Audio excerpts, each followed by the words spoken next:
그런데요, 이재명 대표가 오늘 최상목 권한대행을 언급한 게 아까 동선을 얘기했던 지금 떡 맺힐 때냐 이렇게 얘기한 거 말고도 또 있습니다. 이재명 대표의 최상목 권한대행 언급을 한 번 더 들어보겠습니다. 최상목 대통령 권한대행 탄핵안 오늘 발의한 배경이 뭔지 여쭤봅니다. 우리 원내대표단에 물어보면 좋겠는데요. 한덕수 총리 만약에 복귀하게 되면 최대의 탄핵은 좀 의미 없어지는 거 아니냐 이런 지적도 나오는데 어떻게 보세요? 헌법 잠깐 얘기하고 갑시다. 헌법재판관 임명 의무가 있다는 판결을 지금 3주째 무시하고 있는데 최고 공직자가 헌법을 이렇게 무시하면 이 나라가 질서가 유지될 수 있겠느냐 막 그런 생각이 강하지 않나 싶습니다. 대변인, 최상목 권한대행에게 몸조심하라고 한 발언에 대한 사과할 의향 있으십니까? 체포당할 수 있으니까 조심하시라 이 말이었는데 그렇게 왜곡하지 않으면 좋겠습니다. 헌법재판관 임명 의무 판결을 3주째 무시했다. 이건 앞선 주제에서 짚어본 얘기라면 이현정 의원님 이 부분이에요. 기자가 물었어요. 최대행에게 몸조심 발언 사과할 의향은 있냐. 체포당할 수 있으니 조심하라는 말 한 거다. 왜곡하지 말길. 그러니까 몸조심 발언에 대해서 사과는 하지 않겠다라고 한 것 같습니다. 그래서 저는 이재명 대표의 저 말을 잘 이해를 못하겠습니다. 제가 뭘 왜곡했는지 모르겠어요. AI한테 물어봐야 될 것 같습니다. 도대체 뭘 왜곡했다고 하는 것인지. 이재명 대표 본인 한 이야기 그대로 한 겁니다. 몸조심해라. 자, 현행범으로 체포될 수 있으니까 국민이든 누구든 체포할 수 있다. 그 이야기 아니겠습니까? 자, 그 이야기를 뭐가 왜곡을 했나요? 또 왜곡했다라는 그런 저는 좀 근거를 댔으면 좋겠어요. 그러니까 이재명 대표는 본인이 이 말에 대해서 당내에서조차도 굉장히 부적절했다. 이게 사실은 참 보면 영화에서나 들을 법한 그런 이야기 아니겠습니까? 그런 이야기를 제1당의 대표가 공공연하게 대통령 대행한테 한 것 자체는 보면 아니 말이 좀 과했습니다. 이 임명을 안 해서 그런 이야기 했다라고 그러면 뭐라고 그랬겠습니까? 예. 근데 절대 자기의 말 잘못을 인정하지 않아요. 저는 저 태도가 굉장히 저는 앞으로 국민들께서 유념하게 보실 거라는 생각이 들어요.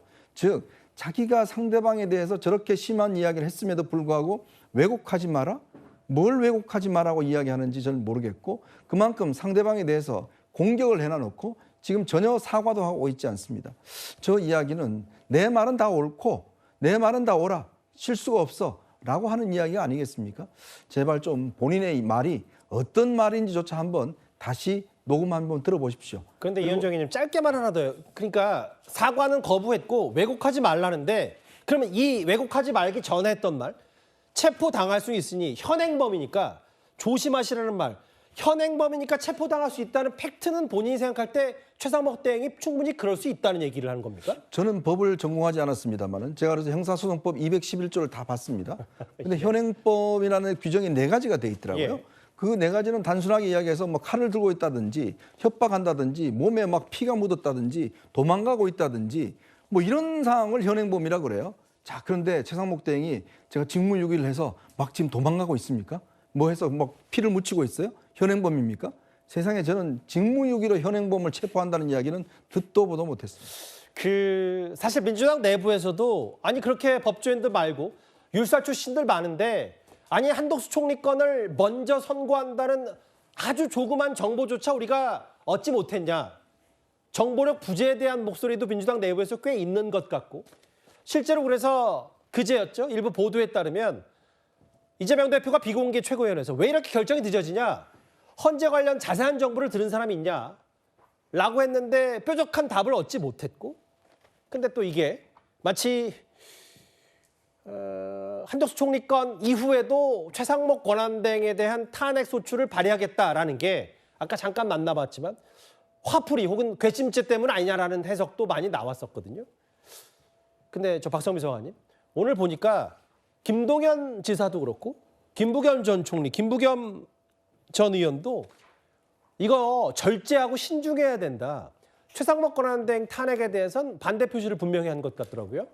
그러니까 이게 사실 그 최상목 대행이 탄핵을 당할 이유가 없다. 이렇게 보는 게 아니고요. 그러니까 탄핵을 당할 사유는 충분히 존재한다. 그리고 최대행의 최근의 모습에 대해서 동의할 수 없다라는 입장은 분명한데 다만 지금의 어떤 정치적인 상황 속에서 최대행의 탄핵까지 추진을 하는 것이 과연 민주당에 전략적으로 도움이 되겠느냐라는 일종의 전략 측면에서의 회의적인 목소리가 나오고 있다라는 겁니다. 그러니까 저도 앞서서 좀 비슷한 말씀을 드렸는데 저도 최상목 대행이 지금 너무나 잘못된 행보를 보이고 있다고 생각하고 권한대행으로서 해야 될 그 헌법을 지키는 행위조차 하지 않고 있기 때문에 사실 탄핵 당해도 된다고 생각합니다. 탄핵 당해야 마땅하다라고 생각을 하거든요.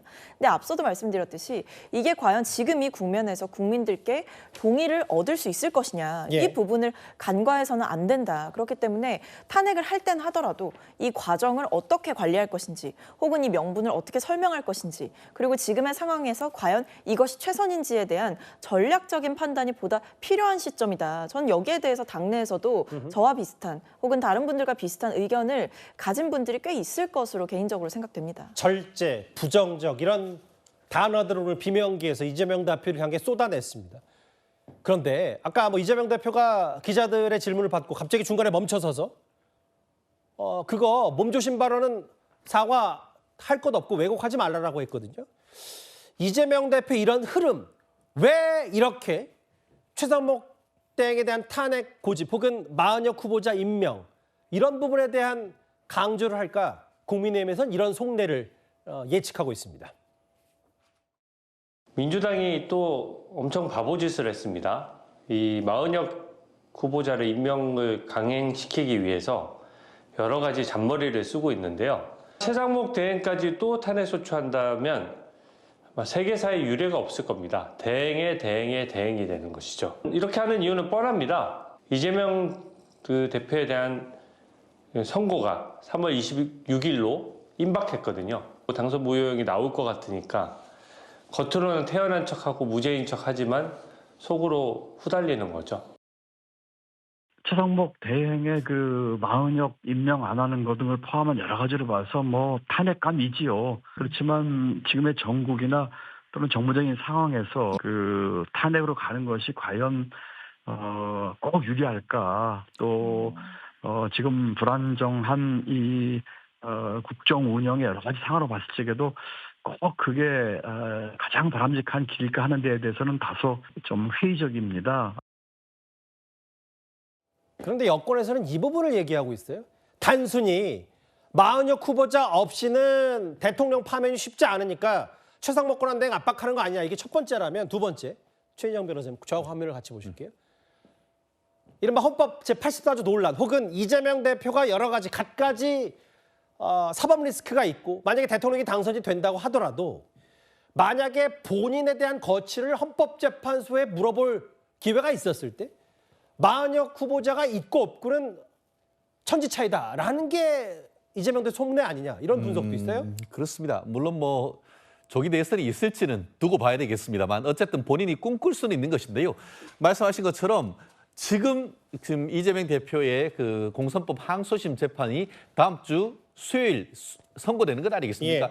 그때 만약에 유죄가 나오면은 그때 유죄는 나오면 유죄만 선고하는 것이 아니고 지금 했던 공선법 허위사실 적시함 그 허위사실 유포죄에 대해서 위헌법률 심사 세청 신청도 기각이 됩니다. 그러면 이재명 대표는 뭘 하려고 하죠?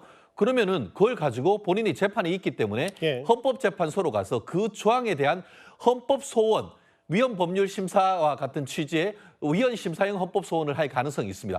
그 판결을 했을 때에 마은혁 재판관이 있는 것과 없는 것은 상당히 큰 차이가 있을 수 있을 겁니다. 그렇기 때문에 본인이 대선이 당선되고 대선이 단 이후에도 대법원 사건까지는 계속 가기 때문에 그 이전에 헌법재판에 가서 본인의 어떤 공선법 위반 사건에 전제가 된 재판 법률에 대해서 위헌을 받는데 마은혁 재판관이 있으면 천군만마죠. 그렇다는 취지에서 양수 겸장하는 것이 아닌가 싶은데 좀 너무 나가신 것 같습니다. 앞서 저희 뉴스탑 때 시작 부분에 권성동 원내대표도 왜 차상목 권한대행을 이렇게 탄핵 중독자처럼 탄핵을 하려고 하냐. 이게 인민노련 출신의 마은혁 후보자 때문이라고 얘기를 했었는데요. 과거 청문회 모습 잠깐 보고 오겠습니다.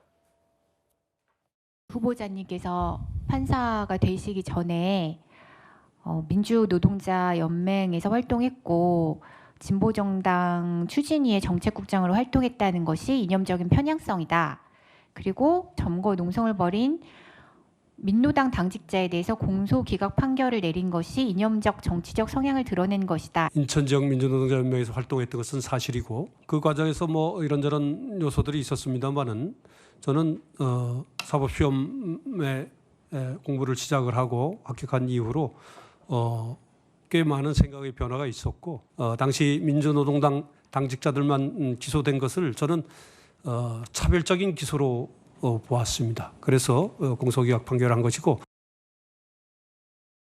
그러니까 결과적으로 아까 최 변호사도 말씀하셨고 여권에서 이 마은혁 후보자를 물론 뭐 그건 헌재가 그렇게 판매했기 때문에 미임명이 문제가 있다라는 뭐 당위성도 있겠지만 이건 이재명 대표 입장에서는 대통령 파면 여부보다 본인 개인의 사법 리스크 때문이다라는 주장 어떻게 받아들이세요? 저는 너무 멀리 나간 얘기라고 생각합니다. 사실 지금 민주당이 계속 이야기하는 건 최상목 권한대행이 헌법재판소의 결정을 존중하라는 취지입니다. 예. 그러니까 지금의 위헌적인 상황을 제거하고 합헌적인 상황으로 고쳐 나가라라는 것이거든요. 그 요구 자체에 당리당략적인 이해관계가 낄 수조차 없다라고 생각이 들고요. 저는 오히려 국민의힘에서 자꾸만 이런 전략적인 또는 당리당략적인 이유를 가지고 이재명 대표나 민주당이 저희를 의심하는 것 자체가 정치 공세에 불과하다고 생각합니다. 예. 지금 현재 최상목 권한대행이 임명하지 않고 있는 것 자체가 위헌적이다라는 부분에 대해서는 저는 뭐 다른 반론이 나올 수 없다고 생각이 들고요. 예. 그리고 최상목 권한대행이 마은혁 후보자를 헌재의 결정과는 다르게 임명하지 않고 있을 만한 아무런 합당한 근거도 없다고 생각합니다. 아무런 근거도 없이 아무런 합리적인 이유도 없이 임명을 하지 않고 있는 것 자체가 위헌적인 상황인 것이고 헌재의 결정을 존중하지 않고 있는 것이기 때문에 당연히 야당으로서는 그리고 국회로서는 이런 부분을 시정할 수 있는 노력을 해야 하는 것이 법치주의에 맞는 것 아니겠습니까? 이런 과정에서 뭐 이재명 대표의 개인적인 부분과 연결짓는 것 이런 부분은 정치적인 공세에 지나지 않는다 생각합니다. 3위까지요. 크게 그 30번째 탄핵 시도 밀어붙이겠다는 민주당 얘기가 크게 하나 만나봤습니다.